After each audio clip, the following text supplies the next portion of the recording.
कहानी शुरू होती है शंघाई सिटी से। एक शांत कमरे में नीले हरे बालों वाली औरत जैंग वोंगशिन अपने न्यूबॉर्न बेटे को दूध पिला रही थी। वो अपने बच्चे चेंचिन से कहती है कि कितना लकी है वो, बस खाना और सोना। मुस्कुराते हुए बोली कि वो उसकी वजह से नींद खो रही है, लेकिन अगर वो स्वस्थ बड़ा हो जाए तो सब इसके काबिल है। उसे नहीं पता था कि ये बच्चा ऑर्डिनरी नहीं है। वो एक रीइंकारनेटेड इंसान था, अपने पिछले जीवन की कॉन्शियसनेस लेकर पैदा हुआ। दूध पीते पीते उसने नोट किया कि उसका दिमाग पूरी तरह डेवलप नहीं हुआ है, लेकिन फिर भी वो सब कुछ समझ रहा है। अचानक उसके सामने एक नीला गेम जैसा स्टेटस स्क्रीन आया। उस पर लिखा था name Lin Jichen, age 33 days, biological level ordinary tier 1। तभी उसे एहसास हुआ कि उसके पास एक स्पेशल चीट एबिलिटी है।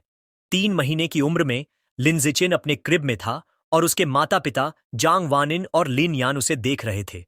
उसके पिता बोले कि यह बच्चा शारीरिक रूप से कितना गिफ्टेड लग रहा है, शायद बड़ा होकर एक माइटी जीन फ्यूजर बनेगा या कम से कम एक साइबॉग। तभी लिन जीचिन जोर जोर से किक मार रहा था। सिस्टम नोटिफिकेशन आया, kicked 10,000 times, biological attribute unlocked and advanced. अब उसे एक नया स्किल मिला, जिससे उसके शरीर का जो भी हिस्सा वो ट्रेन करेगा वो कार्बन बेस्ड लिमिट तक इन्फिनिटली स्ट्रांग बनता जाएगा। उसे महसूस हुआ कि उसकी ताकत बढ़ रही है। उसने सोचा, आखिर उसके पिता का मतलब क्या है जीन फ्यूजर्स और साइबॉग से, और उसने सुपर हीरोज जैसी कल्पना की। 4 महीने की उम्र में लिन जिचिन बैठना और रेंगना सीख गया था। अपने पेरेंट्स को डराने से बचने के लिए वो रात में अकेले ट्रेनिंग करता था। हर बार जब वो क्रॉल करता, सिस्टम उसे पॉइंट से रिवॉर्ड करता। 1 महीने बाद 5 महीने की उम्र में वो चलना मास्टर कर चुका था। 6 महीने में वो अब अपने पेरेंट्स के सामने भी बैठ और क्रॉल सकता था, बिना ज्यादा अजीब लगे। एक दिन टीवी देखते वक्त न्यूज रिपोर्ट में एबेरेंट बीस्ट्स दिखाई गईं, जिनसे लड़ने के लिए जीन फ्यूजर्स और साइबॉग्स दोनों साथ लड़ रहे थे। तभी पहली बार लिन जिचिन को समझ आया कि ये दुनिया उसकी पुरानी दुनिया से कितनी अलग है। उसने जाना कि इस धरती पर म्यूटेशन हो चुका है और टेरिफाइंग क्रीचर्स पैदा हुए हैं, जिन्हें एबेरेंट बीस्ट्स कहते हैं।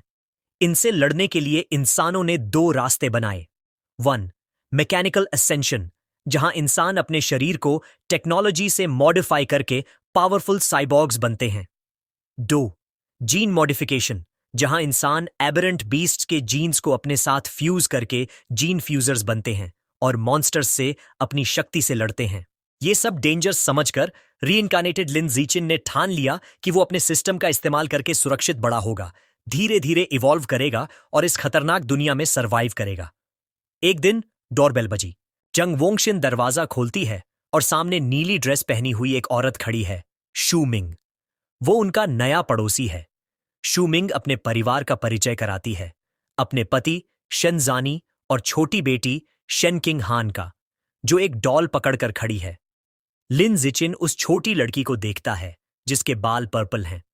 वो मानता है कि शेनकिंग हान उसकी इस नई दुनिया की पहली दोस्त बनेगी और उसे महसूस होता है कि उनकी किस्मतें एक दिन गहराई से जुड़ेंगी। समय बीतता है और लिन जिचिन खुद को ट्रेनिंग में झोंक देता है। 7 महीने की उम्र में अपने यूज एंड एडवांस स्किल की वजह से वो दौड़ना, कूदना और बेसिक भाषा बोलना खुद से बातें करके सीख जाता है और हर एक्टिविटी से स्टैट पॉइंट्स कमाता है। 8 महीने में उसका ट्रेनिंग लेवल इतना बढ़ जाता है कि वो क्रिब में ही सिटअप्स और पुशअप्स करने लगता है।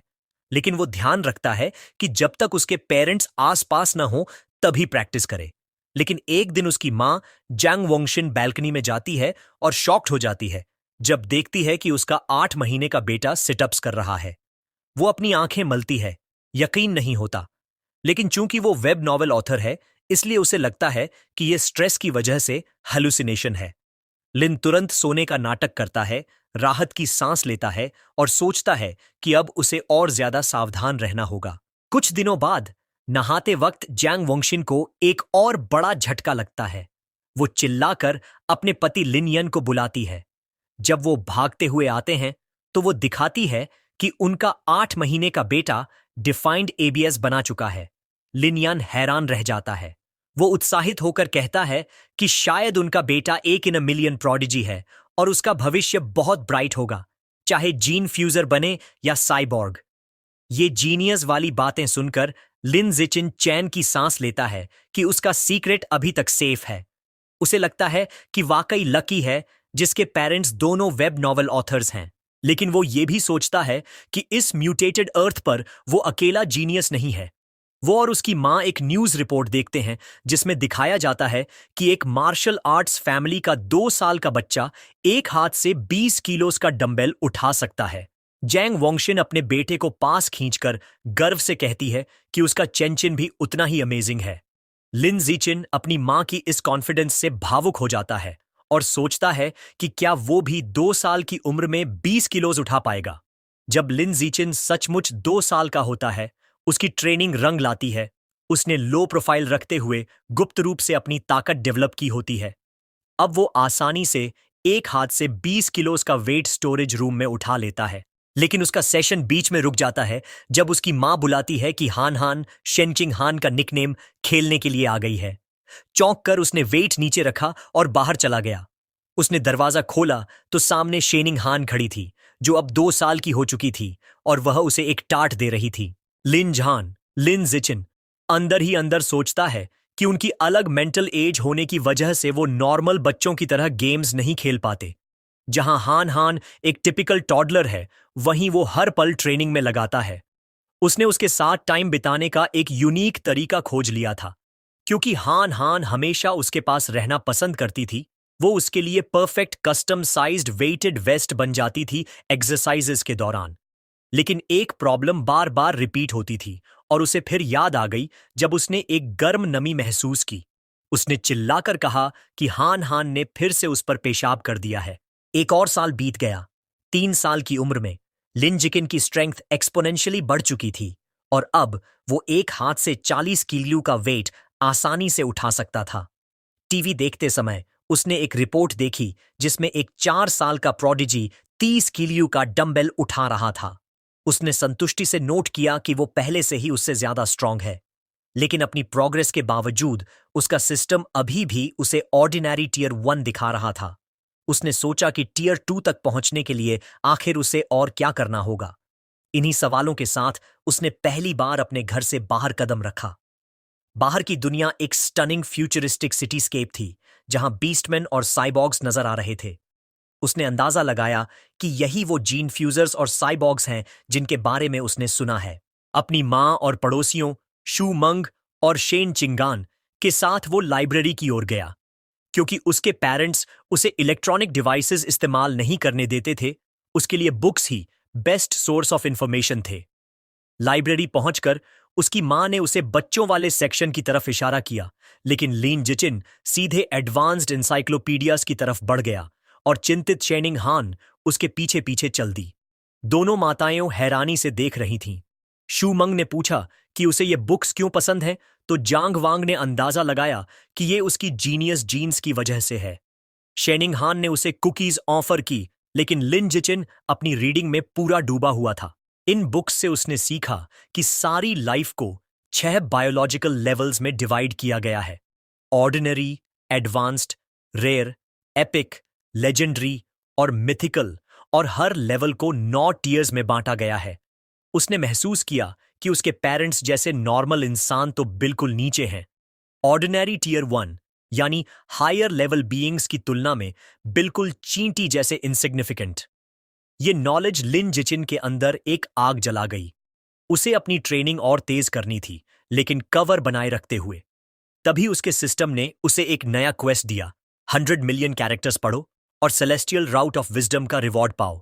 माइंड और बॉडी दोनों को ट्रेन करने के इस चांस से एक्साइटेड होकर उसने ये क्वेस्ट एक्सेप्ट कर लिया। अगले 1 साल तक लिन जिचिन ने अपना समय शारीरिक ट्रेनिंग और बहुत पढ़ाई में बांट दिया। 4 साल की उम्र में वह और शेन चिंगहान अपने टीचर मिस जांगमे का हाथ पकड़े हुए किंडरगार्टन जाने लगे। उसकी मेहनत रंग लाई। स्कूल शुरू होने के थोड़े समय बाद ही वह ऑर्डिनरी टीयर 2 तक पहुंच गया। उसकी फिजिकल ताकत बेहद जबरदस्त थी। वह एक हाथ से 80 किलो वेट उठा सकता था, 1.2 मीटर ऊंचाई तक कूद सकता था और 100 मीटर की दौड़ सिर्फ 11 सेकंड से कम समय में पूरी कर सकता था। ये आंकड़े किसी एडल्ट के लिए भी बहुत बड़े हैं। एक किंडरगार्टनर की तो बात ही छोड़ो। एक दिन उसने देखा कि कुछ बच्चे शेन चिंग हान को घेर कर खड़े हैं और उसे बेड वेटर कहकर चिढ़ा रहे हैं। अपने दोस्त को रुलाते हुए देखकर उसे समझ आ गया कि अब उसे एक्शन लेना होगा। वह नाटकीय अंदाज में सीधा पुलिस के बीच कूद गया, उन्हें घूरा और डरावनी धमकी दी।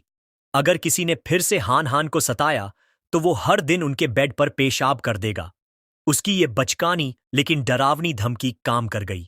सारे बुलीज रोने लगे और कसम खाई कि वो कभी किंडरगार्टन वापस नहीं आएंगे। शेन चिंगहान ने अपने प्रोटेक्टर को प्रशंसा भरी नजरों से देखा।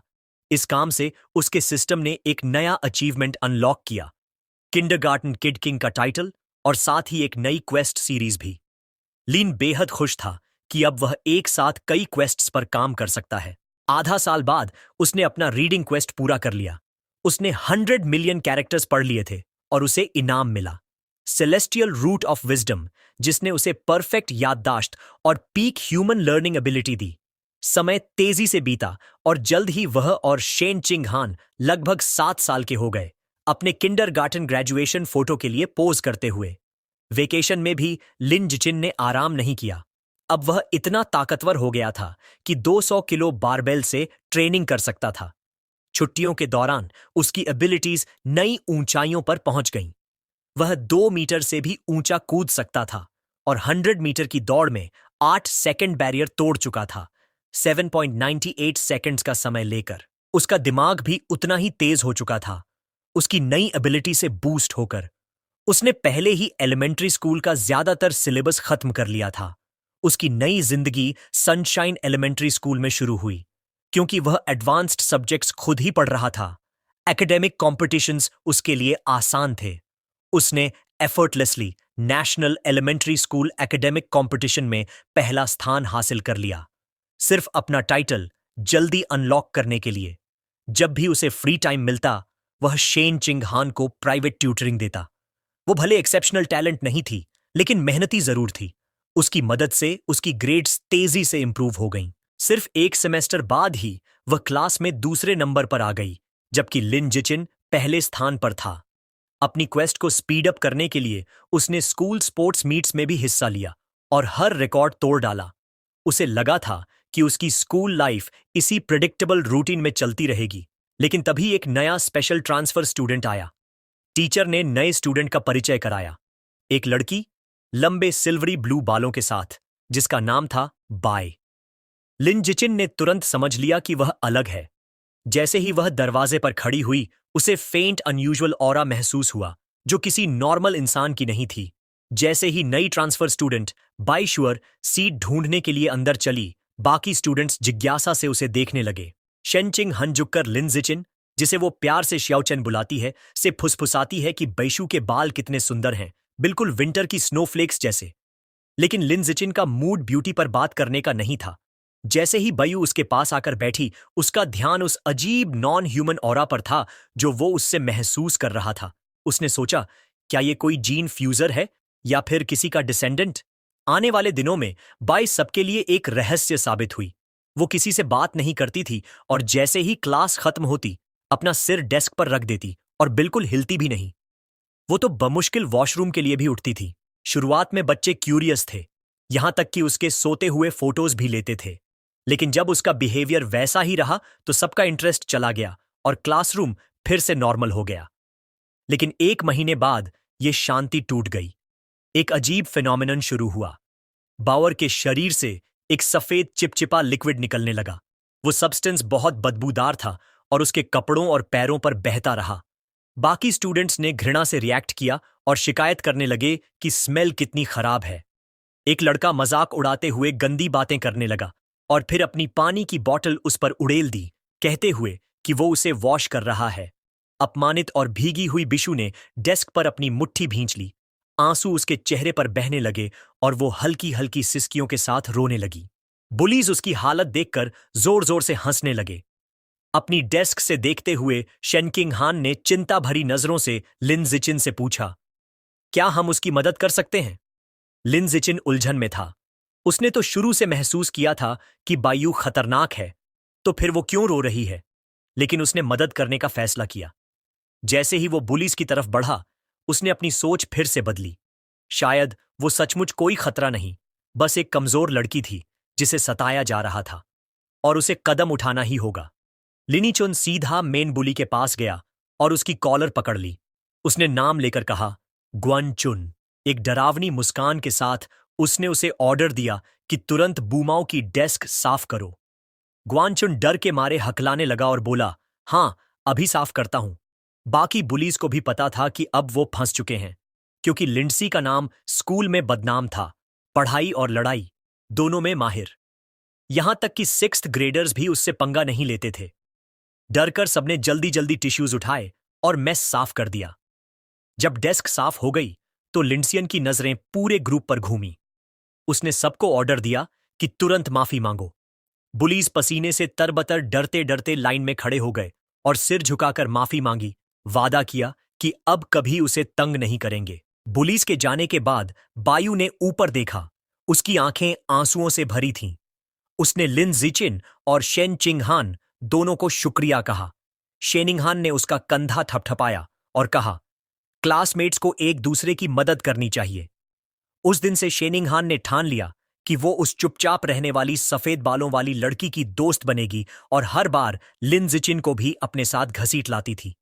धीरे धीरे तीनों साथ समय बिताने लगे। शेनिंगहान हमेशा सबसे अच्छे स्नैक्स पहले बयू को देती। एक दिन जब शेन चिंगहान ने उसे एक ट्रीट दी तो बाऊ झिझकी। उसने कहा, क्या तुम्हें मेरी स्मेल से घिन नहीं आती? मुझे माफ करना कि मैंने तुम पर भरोसा नहीं किया, लेकिन बचपन से सबने मुझे दूर रखा है। किसी का अच्छा होना इतना अनरियल लगता है कि मुझे लगता है मैं सपना देख रही हूं। बिशुअर हैरान रह गई जब शेनिंगहान ने मजबूती से कहा, यह सपना नहीं है। वो हल्की मुस्कान के साथ बोली, मुझे पता है कैसा लगता है। मैं कभी तुमसे घिन नहीं करूंगी। अगर तुम चाहो तो हम हमेशा के लिए दोस्त रहेंगे। उसने हल्के गुस्से के साथ लिंडिक को भी इस वादे में खींच लिया। भावनाओं से भरकर बाशुअर ने शीनिंगहान को कसकर गले लगा लिया। उसकी आंखों से आंसू बहने लगे और उसने उनका बार बार शुक्रिया किया। थोड़ा संभलने के बाद उसने कहा कि वो भी उन्हें एक गिफ्ट देना चाहती है। उसने एक नेकलेस निकाला जिसमें 2 बीस्ट फैंग्स थे और बताया कि ये उसकी मां का बर्थडे गिफ्ट था। उसने कहा कि ये उनकी दोस्ती का सिंबल होगा।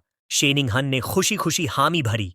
तीनों बच्चे स्कूल यार्ड में खड़े हुए डूबते सूरज की रोशनी में खुशी खुशी बोल पड़े, हम हमेशा दोस्त रहेंगे। लेकिन जैसे ही उनकी नई दोस्ती मजबूत हुई, अचानक सब बदल गया। एक दिन शेनिंगहान हैरान रह गई जब उसे पता चला कि बायू ने स्कूल छोड़ दिया है। लिंडिचिन ने इसकी पुष्टि की, बताते हुए कि उसने उसे खुद विथड्रॉल पेपर्स भरते देखा था। उसकी यादों में वो मोमेंट ताजा हो गया। उसने प्रिंसिपल के ऑफिस के दरवाजे से देखा था, जहां बायू प्रिंसिपल के साथ थी और एक बड़ा डरावना आदमी साइबरनेटिक आर्म्स के साथ खड़ा था। प्रिंसिपल ने उस आदमी को भरोसा दिलाया कि बैशु के सारे पेपर पूरे हो गए हैं और उसकी जानकारी गोपनीय रखी जाएगी। ये देखकर लिन जिचिन का शक पक्का हो गया कि बैशु की पहचान साधारण नहीं थी। उस दिन के बाद उसने उसे फिर कभी नहीं देखा और सोचता रह गया कि असल में वो कौन थी। कुछ समय बाद लिन जिचिन घर पर अपनी मां जांग वांगशिन को शोल्डर मसाज दे रहा था। मां ने चैन की सांस ली और बोली कि टाइपिंग के लंबे दिन के बाद ये मसाज बिल्कुल परफेक्ट है। अंदर ही अंदर लिन जिचिन ने नोट किया कि उसने ये प्रोफेशनल मसाज स्किल्स अपने सेलेस्टियल रूट ऑफ विजडम की वजह से सीखे हैं और उसे हैरानी हुई कि ये इतनी काम की निकली। उनकी शांत शाम को एक बड़ी खबर ने तोड़ दिया। न्यूज रिपोर्ट में दिखाया गया कि क्योटो प्रोडिजी ने फिर से कमाल कर दिया। सिर्फ 10 साल की उम्र में उसने अबेरेंट बीस्ट जीन्स के साथ सफल फ्यूजन कर लिया था और अब वह एक हाथ से 500 किलो की चट्टान उठा सकता था। लिन जिचिन ने उस लड़के को पहचाना और झटका खाया कि उसका प्रतिद्वंदी पहले ही जीन फ्यूजन शुरू कर चुका है। उसके पिता लिन यान ने शिकायत की कि ये क्योटो वाला लड़का हमेशा टीवी पर छाया रहता है। क्या लोग उसे इन्फ्लुएंसर बनाना चाहते हैं? मां बाप में बहस शुरू हो गई। लिन यान बोला कि वो बच्चा 1000 साल पुराने मार्शल आर्ट्स परिवार से है, उनके पास जरूर एडवांस जीन फ्यूजन टेक्नोलॉजी होगी। जांग वांगशिन ने तर्क दिया कि बच्चे को गिनी पिग बनाना गलत है। पिता ने पलटकर कहा कि ऐसे परिवारों के लिए परिवार की इंटरेस्ट सबसे ऊपर होती है। मां ने तंज कसते हुए कहा, तुम्हें तो सब पता है। उनकी बहस के बीच लिन जिचिन गहरी सोच में था। उसे याद आया कि फ्यूजन से पहले वो लड़का 100 किलो उठाता था, अब 500 किलो, यानी 5 गुना ताकत। लेकिन लिन जिचिन सिर्फ 8 साल की उम्र में बिना किसी जीन फ्यूजन के एक हाथ से 300 किलो उठा लेता था। उसने आत्मविश्वास से मुट्ठी बांधी और तय किया कि उसका पोटेंशियल कहीं ज्यादा बड़ा है। लेकिन यह कॉन्फिडेंस ज्यादा देर नहीं रहा। अगली खबर ने उसे डर का असली मतलब सिखा दिया। ब्रेकिंग न्यूज में दिखाया गया कि पड़ोसी देश का एक शहर पूरी तरह बर्बाद हो गया है एक विशाल धमाके में। फुटेज में दिखा कि हमला विशाल एबरेंट रैट्स ने किया था। स्क्रीन पर डरावने नजारे आए। राक्षसी चूहे खंडहरों में दौड़ते हुए एक औरत को अपने जबड़े में पकड़ लेते हैं और उसे बेरहमी से खा जाते हैं। रिपोर्ट में बताया गया कि इसके पीछे हेरेटिक्स कल्ट है, एक गुप्त संगठन जो इन राक्षसी जानवरों को अपने फायदे के लिए नियंत्रित करता है। एक प्रेस कॉन्फ्रेंस में सकूरा कंट्री के अधिकारी ने अंतर्राष्ट्रीय मदद की गुहार लगाई। लिंजिचिन ने समझा कि ये हेरेटिक्स इंसानियत के गद्दार हैं। उसे सुकून मिला कि वो एक शक्तिशाली और सुरक्षित देश में पैदा हुआ है जहां वो छुपकर मजबूत हो सकता है। तभी बाहर से सोनिक बूम्स की आवाज आई। वो खिड़की पर दौड़ा और पर्दे हटाए। रात के आसमान में भारी हथियारों से लैस साइबॉग्स की एक टुकड़ी उड़ रही थी। उसने सोचा कि इतने लोग क्यों तैनात किए गए हैं। उम्मीद की कि कुछ बुरा ना हो। अगली सुबह सब कुछ सामान्य दिखा। लिन जिचिन बाहर शीनिंग हान का इंतजार कर रहा था। वो दौड़ती हुई आई और माफी मांगी कि लेट हो गई। जैसे ही वो पास आई, लिन जिचिन ने कुछ अजीब देखा। उसके गले में लटक रहा बीस्ट फैंग नेकलेस जो बैशू ने उन्हें दिया था, चमकने लगा। नीली रोशनी निकल रही थी और उसने तुरंत पहचान लिया कि यह किसी एबेरेंट बीस्ट का दांत है, वही गैर मानवीय आभा जिसकी उसने पहले झलक महसूस की थी। रोशनी उतनी ही जल्दी गायब हो गई जितनी जल्दी आई थी। दोनों ने इसे ज्यादा ध्यान नहीं दिया, लेकिन लिन जिचिन के मन में खौफ बैठ गया। साइबॉग्स की तैनाती और इस फैंग की प्रतिक्रिया, कुछ बड़ा होने वाला है। स्कूल जाते समय एक रहस्यमयी औरत उनके रास्ते में आई। लंबे लाल बाल, काली ड्रेस और एक लैंप पोस्ट से टिक कर खड़ी हुई। वो मुस्कुराते हुए बोली, क्या प्यारे बच्चे हो? क्या तुम भाई बहन हो? शीनिंगहान ने गर्व से जवाब दिया, नहीं, हम बचपन से सबसे अच्छे दोस्त हैं। औरत ने हल्की उदासी से कहा, काश मेरा भी कोई बचपन का दोस्त होता। फिर अचानक उसका चेहरा डरावना हो गया। आंखों में चमक लिए उसने पूछा, लेकिन तुम लोग स्कूल अकेले क्यों जा रहे हो? तुम्हारे माता पिता कहाँ हैं? जैसे ही शेनिंगहान बोलने लगी, लिन जिचिन ने जल्दी से उसका हाथ पकड़ लिया और बीच में काटते हुए कहा, चलो, देर हो रही है। वो उसे खींचकर आगे ले गया। पीछे रह गई वो रहस्यमयी लाल बालों वाली औरत। काफी दूर आने के बाद उसने शेनिंगहान को हल्के से डांटा, उसे याद दिलाते हुए कि अजनबियों से बात नहीं करनी चाहिए। उसने सिर हिलाकर हामी भर दी। स्कूल के बाद लिन जिचिन उसे एक सुनसान गली से ले गया। शेनिंगहान घबराकर बोली कि यह जगह कितनी डरावनी है। लिन जिचिन ने समझाया कि इस इलाके को गिराने का काम तय हो चुका है और सब लोग पहले ही यहां से जा चुके हैं। उनकी चाल अचानक एक जानी पहचानी आवाज से रुक गई। सुबह वाली लाल बालों वाली औरत फिर सामने आ गई, यह कहते हुए कि आखिर तुम लोग स्कूल से बाहर आ ही गए। वह अकेली नहीं थी, उसके साथ एक बड़ा मांसल आदमी था जिसका नाम शांग था। औरत ने शांग से कहा कि बच्चे यहीं हैं। लिन जिचिन घबरा गया। उसने जानबूझकर अलग रास्ता चुना था, लेकिन फिर भी वह उनका पीछा करते हुए आ गई थी। वह औरत मीठी आवाज में उन्हें पास बुलाने लगी, यह कहते हुए कि उसके पास उनके लिए ट्रीट्स हैं। उसका साथी शांग अधीर हो गया। उसने कहा कि बातें बंद करो और सीधे इन्हें बेहोश करो ताकि काम जल्दी निपट जाए। बिना और कुछ बोले शांग उनकी तरफ दौड़ा, हाथ में कपड़ा लिए हुए, चिल्लाता हुआ कि उसे जल्दी है ताकि इन्हें बेचकर पैसे बना सके। जैसे ही वह पास आया, लिन जिचिन ने शेनिंगहान को धक्का देकर किनारे किया और खुद सामने खड़ा हो गया। उसने अपनी मुट्ठी भींची और पूरी ताकत से शांग के चेहरे पर मुक्का मारा। मुक्का सीधे शांग के चेहरे पर लगा और उसका बड़ा शरीर वहीं रुक गया। अगले ही पल वह दर्द भरी चीख के साथ गली के अंदर पीछे जा गिरा। लाल बालों वाली औरत यह देखकर हैरान रह गई। उसे यकीन नहीं हो रहा था कि एक प्राइमरी स्कूल का बच्चा किसी बड़े आदमी को इतनी जोर से उड़ा सकता है। जमीन पर पड़ा शांग खून उगल रहा था। शांग के गिरते ही लिन जिचिन ने औरत पर ध्यान दिया। इससे पहले कि वह कुछ कर पाती, उसने उसके पेट पर एक जबरदस्त मुक्का मारा और फिर एक तेज अप्रकट झड़कर उसे बेहोश कर दिया। गिरे हुए अपहरणकर्ताओं को देखकर उसका चेहरा कठोर हो गया।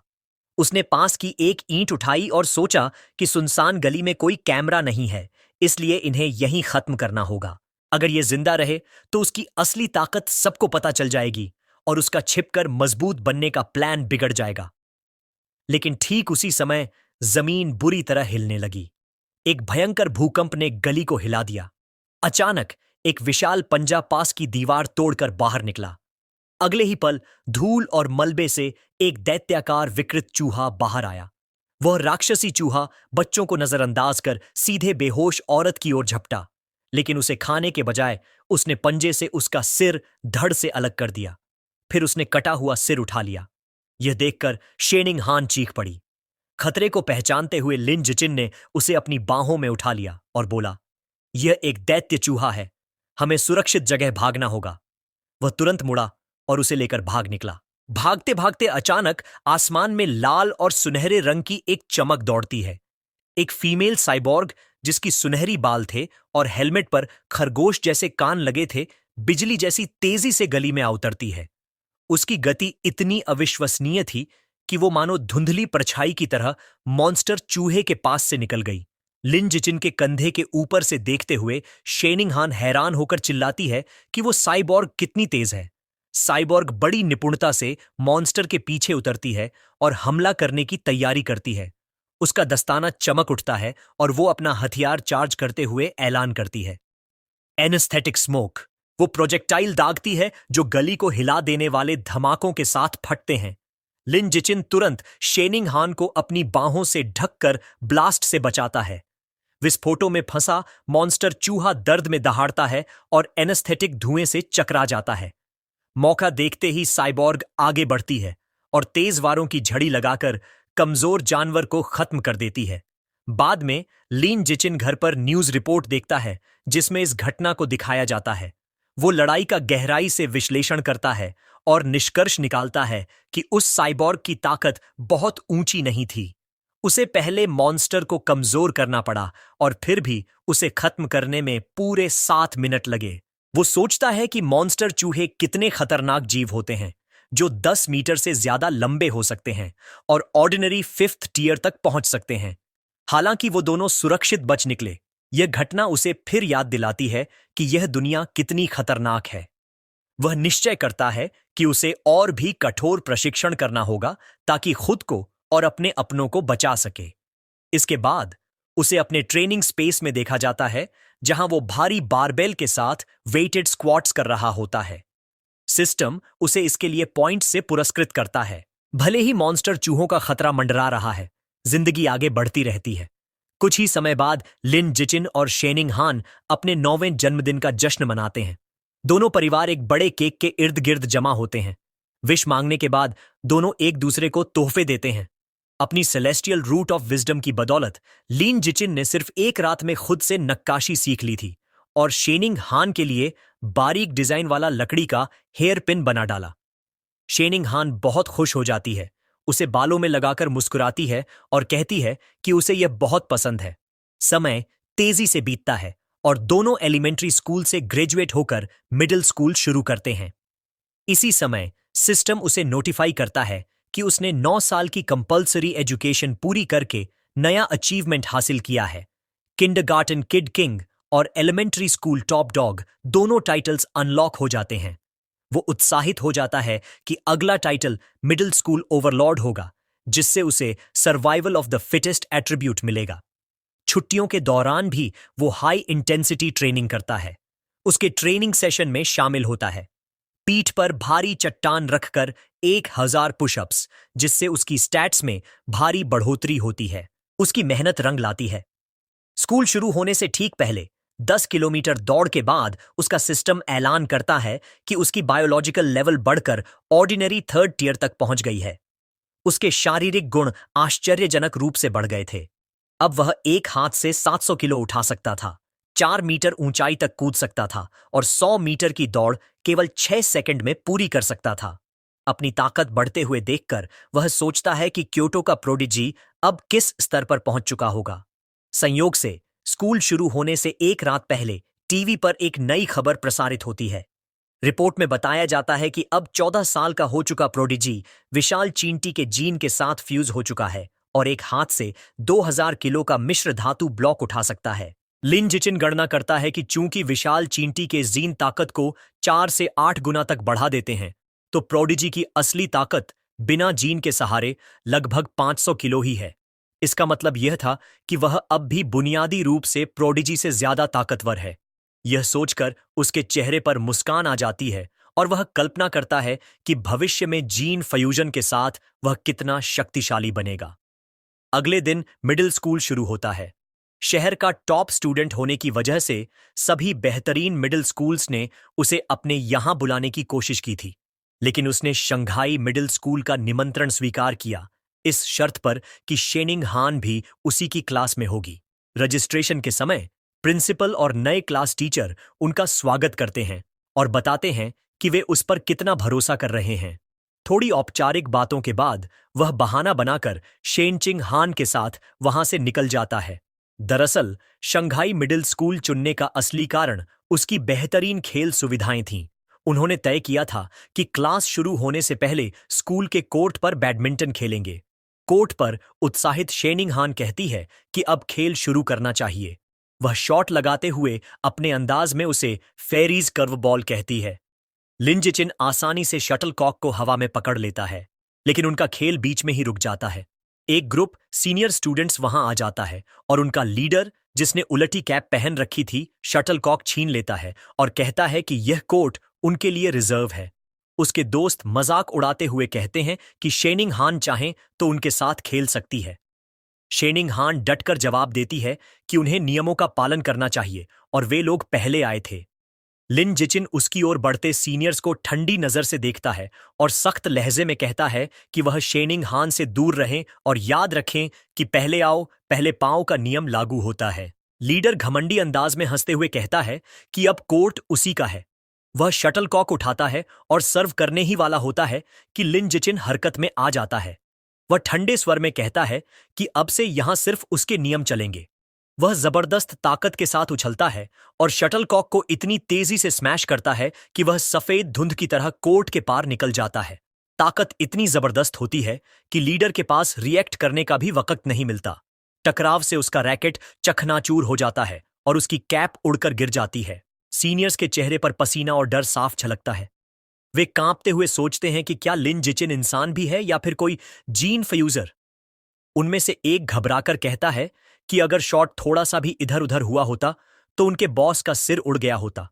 डरे हुए सीनियर्स गहरी झुककर माफी मांगते हैं और कहते हैं कि अब वे नियम समझ गए हैं और तुरंत चले जाएंगे। फिर वे जल्दी से वहां से भाग निकलते हैं। शायद उस घटना की खबर फैल गई थी, क्योंकि उसके बाद कभी किसी ने लिन जिचिन या शेन चिंग हान को परेशान करने की हिम्मत नहीं की। स्कूल जीवन बाकी लगभग वैसा ही था, बस अब यह बड़ा था और सुविधाएं बेहतर थीं। पढ़ाई में लिन जिचिन बहुत आगे था, क्योंकि वह मिडिल स्कूल का पूरा कोर्स पहले ही पूरा कर चुका था। क्लास में वह अक्सर दिलचस्प किताबें पढ़कर समय बिताता था।